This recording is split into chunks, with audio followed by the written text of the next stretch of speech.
चलिए अगला प्रश्न क्या है, संविधान का कौन सा अनुच्छेद भारत के नियंत्रक और महालेखा परीक्षक के कर्तव्यों का निर्धारण करता है? भारत के नियंत्रक और महालेखा परीक्षक के कर्तव्य के बारे में कौन सा अनुच्छेद प्रदर्शित करता है या दर्शाता है? अनुच्छेद 146, अनुच्छेद 147, अनुच्छेद 148 या अनुच्छेद 149? भारत के नियंत्रक और महालेखा परीक्षक के कर्तव्यों के बारे में बात करता है अनुच्छेद 149। कर्तव्यों और अधिकार के बारे में बात करता है 149।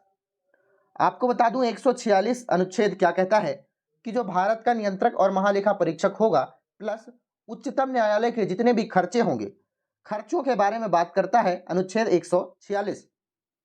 अनुच्छेद 147 में क्या है, इनके निर्वाचन से संबंधित बातें हैं। इनका निर्वाचन किस तरह से होगा? अनुच्छेद 148 में क्या है? अनुच्छेद 148 में इनकी नियुक्ति और शपथ से संबंधित बातें हैं। इनकी नियुक्ति और शपथ से संबंधित बातें हैं अनुच्छेद 148 में। अनुच्छेद 149 में क्या है? अनुच्छेद 149 में मैंने आपको बताया कि कर्तव्य और अधिकार से संबंधित बातें हैं। और अनुच्छेद 150 में क्या है? संघ और राज्यों के खातों का विवरण राष्ट्रपति के अनुसार ही सीएजी की सलाह पर रखना होगा, यह बताया गया है अनुच्छेद 150 में। मैं अगर आपको बताऊं नियंत्रक और महालेखा परीक्षक के बारे में, तो संविधान के तहत इन्हें स्वतंत्र प्राधिकारी घोषित किया गया है। यह स्वतंत्र प्राधिकारी है, यह स्वतंत्र प्राधिकारी है, यह स्वतंत्र प्राधिकारी है। यह सार्वजनिक क्षेत्र के प्रमुख संरक्षक के रूप में कार्य करते हैं। सार्वजनिक क्षेत्र के प्रमुख संरक्षक के रूप में कौन कार्य करता है? नियंत्रक और महालेखा परीक्षक। महालेखा कार्यालय कहाँ स्थापित किया गया है और कब स्थापित किया गया है? 1858 में महालेखा कार्यालय स्थापित किया गया है। महालेखा परीक्षक के बारे में अगर हम आपको बात करें तो 1919 में भारत सरकार अधिनियम के द्वारा महालेखा परीक्षक को सरकारी नियंत्रण से अलग कर दिया गया था। किस अधिनियम में? भारत सरकार अधिनियम 1919 में। अगर इसकी स्वायत्तता के बारे में बात करें तो स्वायत्तता में भारतीय संविधान में इनकी सुरक्षा के कोई भी प्रावधान नहीं है।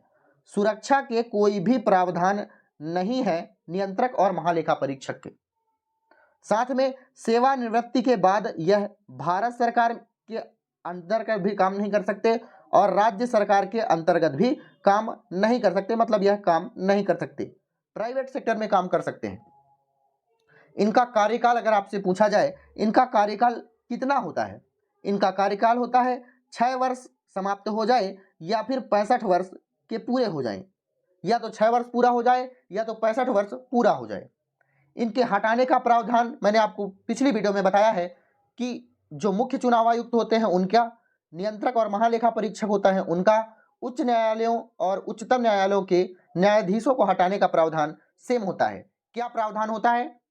दुर्व्यवहार, पद का दुरुपयोग और आरोप सिद्ध होने की अक्षमता के आधार पर इन्हें हटाया जा सकता है। हटाने के लिए कौन सी प्रक्रिया करनी आवश्यक है? दोनों सदनों में 2/3 सदस्यों का बहुमत होना आवश्यक है। जब सदन में कुल सदस्यों का कम से कम 50% हिस्सा मौजूद हो। आपको ध्यान रखना है यह चीज, ठीक है? तो समझ में आ गया यह प्रश्न का क्या उत्तर होगा। चलिए मिलते हैं अगली वीडियो में।